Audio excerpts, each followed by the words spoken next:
अस्सलाम वालेकुम, मैं हूं उद्दीन इम्तियाज और आप देख रहे हैं तख्ती ऑनलाइन। अगर एक रोबोट को कीड़े की नज़र दे दी जाए तो उसे क्या नज़र आएगा?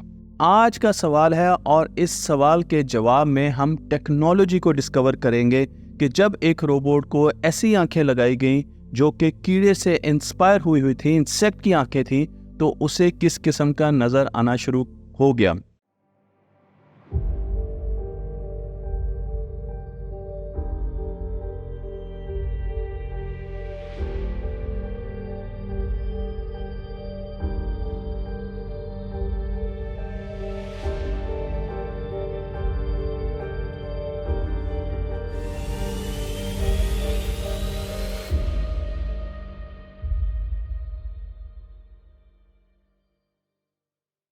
मैं आपको लेकर चलता हूं शिकारियों की फहरिस्त की तरफ। आप हैरान होंगे कि दुनिया में बड़े बड़े शिकारी हैं और कीड़े, उनको हम शायद इतने बड़े शिकारी नहीं समझते। हम समझते हैं कि उकाब बहुत बड़ा शिकारी है और वो अपने शिकार पर जब झपटता है तो शिकार का बचना मुश्किल हो जाता है। लेकिन साइंस हमें यह बताती है कि जब उकाब 100 मरतबा अपने शिकार पर हमला करता है तो वो सिर्फ 23 मरतबा कामयाब होता है।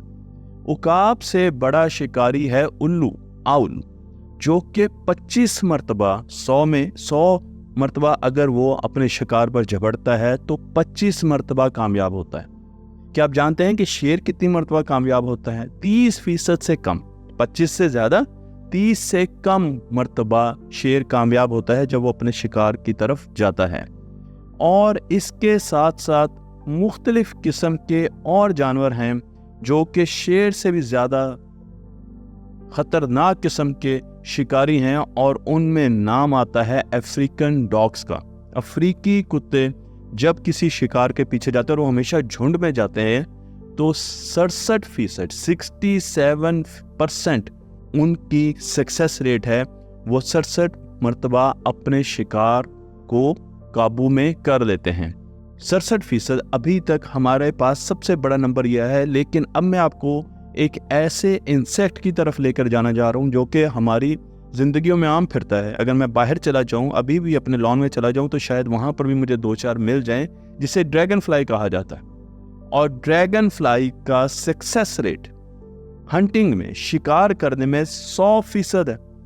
ये कीड़ा 100% शिकार करता है जब ये शिकार पर निकलता है। इस कीड़े की अगर आप बात करें तो ये हेलीकॉप्टर की तरह का एक कीड़ा होता है जो कि आपको तस्वीरों में भी दिखाया जा रहा है। 320 मिलियन साल पुराना है। शुरू में इसका साइज बहुत बड़ा होता था। मैं आपको यहाँ पर दिखा रहा हूँ कि आप देख सकते हैं कि 300 मिलियन ईयर्स पहले इसका साइज काफ़ी बड़ा होता था और आहिस्ता आहिस्ता इवॉल्व हुआ, इर्तका हुई इसकी वक्त के साथ साथ। और जैसे जैसे ज़मीन के टेम्परेचर बढ़े तो इसका साइज़ कम होता गया। अगर आप इसके शुरू के साइज़ को देखें तो इसका एक पर 67 सेंटीमीटर, 67 सेंटीमीटर बड़ा होता। और अब जो ड्रैगन फ्लाइज हमारे पास हैं, जिसे हम हेलीकॉप्टर भी कहते हैं अपनी देसी ज़ुबान में, वो तकरीबन 16 सेंटीमीटर का एक विंग रखता है, एक पर रखता है। दोनों तरफ उड़ सकता है, ये आगे को भी उड़ सकता है और पीछे को भी उड़ सकता है। लेकिन जो इसकी बहुत ख़ास बात है वो ये है कि ये 360 विजन रखता है, यानी ये अपने सर के पीछे भी देख सकता है। तो एक तो ये आगे और पीछे उड़ सकता है, बहुत अहम चीज़ है, और उसके साथ ये 360 डिग्री पर देख सकता है। तो इसका जो विजन है वो इसको बहुत ज़्यादा मदद देता है कि ये बहुत तेज़ी से अपने शिकार की तरफ जाता है। और उसके साथ साथ ये 1 सेकंड के 500वें हिस्से में तयन कर लेता है कि क्या ये जो चीज़ मेरे पास से गुजरी है ये मेरा शिकार है या ये कोई सीड है या ये कोई पोलन है जिसकी शिकार की मुझे ज़रूरत नहीं है। 1 सेकंड के 500वें हिस्से में। इसका मतलब यह है कि इसे दुनिया स्लो मोशन में नज़र आती है। इसकी आंखों में 30,000 छोटी छोटी टेलीस्कोप्स लगी हुई हैं जो कि इसका विजन बहुत बेहतर करती हैं। और उसके साथ साथ जो इमेज प्रोसेसिंग है वो इतनी फास्ट है कि इसे हर चीज़ स्लो मोशन में मूव होती हुई नज़र आती है। इसकी एग्जांपल मैं आपको इस तरीके से देखता हूँ कि जब एक मूवी चलती है जिसे हम देख सकते हैं, या हम इमेजेस को अगर जल्दी जल्दी एक किताब में इमेजेस को जल्दी जल्दी फॉरवर्ड करें तो हम तकरीबन 60 इमेज 1 सेकंड में देख सकते हैं और उनको आइडेंटिफाई कर सकते हैं। ठीक है, हम उसको समझ सकते हैं। अगर 60 इमेज से ज़्यादा 1 सेकंड में चलेंगे तो हमें समझ नहीं आएगी, हमें लगेगा कि ये जो फिल्म है इसमें चीज़ें कट कट कर आ रही हैं। ड्रैगन फ्लाई 200 इमेज 1 सेकंड में देख सकती है, तो उसे ज़्यादा डिटेल नज़र आती है। उसे जो चीज़ उड़ती हुई गुजर रही है, हमें उसके 60 वेरिएंट्स नज़र आते हैं, उसे 200 वेरिएंट्स नज़र आते हैं। इसका मतलब यह है कि उसको ज़्यादा इन्फॉर्मेशन मिलती है, उसे ज़्यादा चीज़ें नज़र आती हैं और उसे वो उड़ती हुई चीज़ स्लो मोशन में अपने पास से होती हुई महसूस होती है। एक ड्रैगन फ्लाई के पास तकरीबन 30,000 ओमाटिडिया होते हैं। ओमाटिडिया छोटे छोटे लेंस होते हैं, जो कि अगर आप देखें तो एक ट्यूब है और उसकी एक साइड पे लेंस लगा होता है जिससे रोशनी आ रही होती है, और दूसरी साइड पर फोटो रिसेप्टर्स लगे होते हैं जो कि रोशनी को रिसीव कर रहे होते हैं और उससे इंफॉर्मेशन अखज़ कर रहे हैं कि कौन सी रोशनी आती है। तो इसके पास मुख्तलिफ किस्म की ट्यूब्स हैं, जिसके आगे मैंने बताया कि लेंस लगे होते हैं और पीछे फोटो रिसेप्टर्स लगे होते हैं। तो हमने किस तरीके से यही आंखें रोबोट को लगाई, मैं आपको लेकर चलता हूँ एक साइंटिस्ट की तरफ जिनका नाम है professor fan Jeong. School of engineering Hong Kong से इनका ताल्लुक है और इन्होंने बिल्कुल वैसी ही आंखें बनाई हैं जैसे कि एक ड्रैगन फ्लाई की होती हैं, क्योंकि वो 100% शिकार करती है। और नैनो वायर्स का इस्तेमाल किया है एक क्रिस्टल मटेरियल में जिसका नाम है प्रोवोस्काइट। प्रोवोस्काइट का मैं आपको बताता चलूँ कि ये वही मटेरियल है जो सोलर पैनल्स में यूज़ होता है और चिप्स में यूज़ होता है। तो टेक्नोलॉजी को इस्तेमाल करने के लिए बनाने में इस मटेरियल का बहुत ज़्यादा इस्तेमाल होता है और इसी मटेरियल से ये नैनो वायर्स बना रहे हैं और लेंसेज को मैन्युफैक्चर कर रहे हैं। तो ये एक आर्टिफिशियल आई बना रहे हैं और इस आर्टिफिशियल आई में, यानी ये कैमरा है जिसे कंपाउंड कैमरा कहा जाता है, इसमें 37 लाइट सेंसर्स लगाए गए और इस आँख का जो विजन है वो 360 तो नहीं है लेकिन 220 डिग्री ज़रूर है।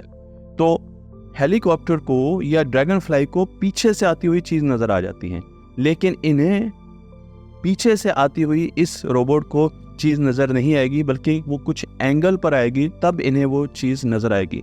इसका मकसद क्या है? इसका मकसद ये है कि इसको ड्रोन्स पे लगाया जाएगा, इसको क्वाडकॉप्टर्स पे लगाया जाएगा, इसको आर्टिफिशियल इंसेक्ट्स जो बनाए जाएंगे फ्यूचर में उन पर लगाया जाएगा। मैं आपको यहाँ पर ड्रैगन फ्लाइज दिखा रहा हूँ। इन ड्रैगन फ्लाइज को आर्टिफिशियली बनाया जाएगा, छोटे छोटे रोबोट ड्रैगन फ्लाइज को बनाया जाएगा और उसमें लगाया जाएगा ताकि एक तो जब ये उड़ें तो आपस में फासला रखें, तो विजन अच्छा होना चाहिए ताकि ये आपस में डिस्टेंस रखें, एक दूसरे से टकराएं ना, फॉर्मेशन प्रॉपर पूरी बना कर रखें।